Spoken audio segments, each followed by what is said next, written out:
présente, je m'appelle Claudine Parent. Je suis éducatrice spécialisée pour l'escalier éducation spécialisée.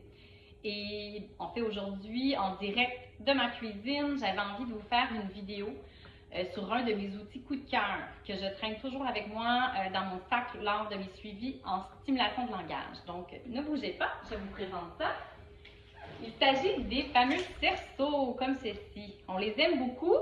Bien, premièrement, parce qu'ils sont petits, comme vous pouvez voir. Donc, on peut facilement les transporter là, dans nos sacs lorsqu'on se déplace dans nos différents milieux.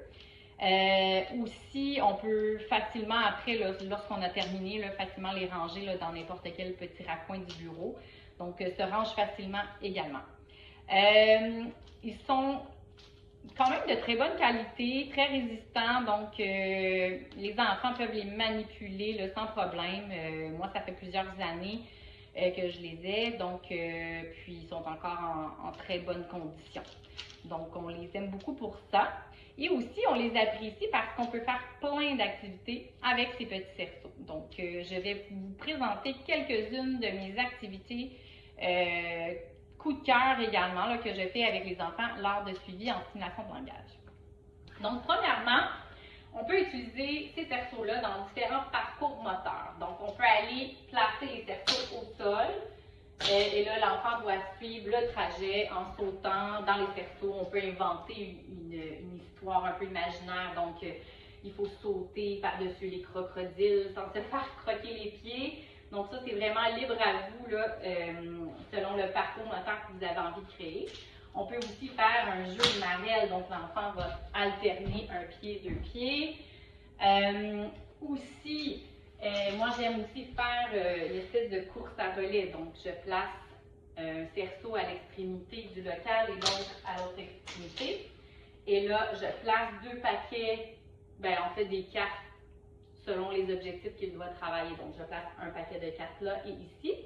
Donc, l'enfant retourne une carte, nomme la carte, doit courir, aller à l'autre cerceau, faire la même chose jusqu'à temps qu'il ait terminé les cartes dans les deux cerceaux. Également, on peut faire un travail d'équipe. Donc, chaque enfant, on place les cerceaux. Chaque enfant est devant un cerceau. Et là, moi, je place une carte. Il nomme la carte, la passe au suivant. Fait la même chose, donc il passe au suivant, jusqu'à temps qu'on arrive au bout. J'ai aussi fait l'autre fois une chenille. On a créé une chenille au sol avec les cerceaux. Et là, j'avais donné aux enfants des objets, des aliments. Donc, à tour de rôle, ils allaient placer un aliment dans le cerceau pour donner à manger à la chenille. Donc, on pouvait travailler les phrases comme la chenille mange une banane.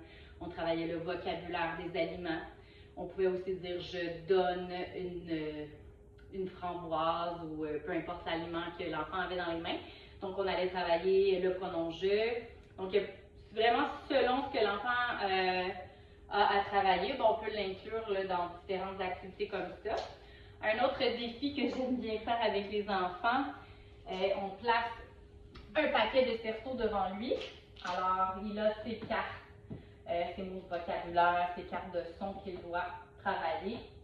Et là, il les dit, il les retourne. Et une fois que c'est terminé, il doit aller porter la pile de cerceaux derrière lui comme ceci. Alors, on peut l'encourager à aller le plus vite possible. Et donc, l'enfant adore ça parce qu'il y a comme un aspect défi dans ce jeu-là. Donc, voilà. Un autre jeu que j'ai à vous proposer, c'est très simple. Dans le fond, les cerceaux se transforment en voiture, en volant d'auto.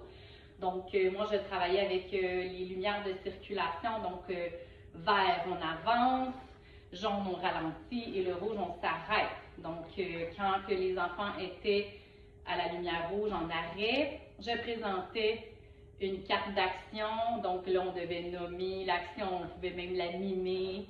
Et là, on repartait quand la lumière devenait verte. Donc, c'est un petit jeu très simple, mais que les enfants apprécient beaucoup. Un autre défi qu'on peut faire, un style de chaise musicale transformée. Moi, j'ai demandé aux enfants de s'asseoir en ligne sur leur chaise.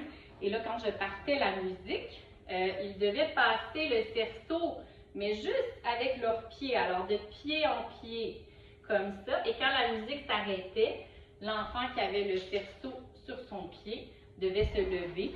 Et là, je présentais une carte d'action. Donc, on nommait l'action. Donc, on formulait une courte phrase et on pouvait la mimer aussi par la suite. Donc, mais ça, encore une fois, vraiment, selon le plan d'intervention orthophonique, on va aller travailler différents objectifs. Là. On peut utiliser différentes cartes, différentes images. Donc, voilà. C'est ce qui fait le tour. Ah non, j'ai un dernier jeu, c'est vrai. On peut placer, dans le fond, là, actuellement, j'ai beaucoup plus de cerceaux. Alors, je place mes cerceaux au sol. Et là, je viens placer des images. Ça peut, c'est ça. Moi, j'ai des images en carton parce que c'est plus résistant. Alors, vous voyez ici, je mets un poisson, je mets un mouton, un lapin, un ours et un bateau. Alors ici, l'objectif est vraiment d'aller travailler la mémorisation. Donc, je vais nommer une séquence de 3 images. Donc, exemple, si je dis bateau, lapin, poisson. Et là, l'enfant doit retenir les images bateau, lapin, poisson et passer sur les images correspondantes. Je ne suis pas sûre que vous voyez, mais attends, je vais juste pencher un peu. Voilà. Donc, l'enfant doit vraiment suivre le trajet selon les images nommées. Donc, de cette façon-là, on travaille l'attention, l'écoute des consignes, la mémorisation. Donc, c'est un autre jeu super amusant à faire avec les cerceaux. Donc, voilà, c'est ce qui fait le tour de quelques-unes de mes activités coup de cœur. Je suis certaine qu'il y a mille et une autres façons là, de travailler avec ces cerceaux-là, mais libre à vous là, de laisser aller votre imagination et de tout simplement vous amuser avec les enfants. Donc, amusez-vous bien!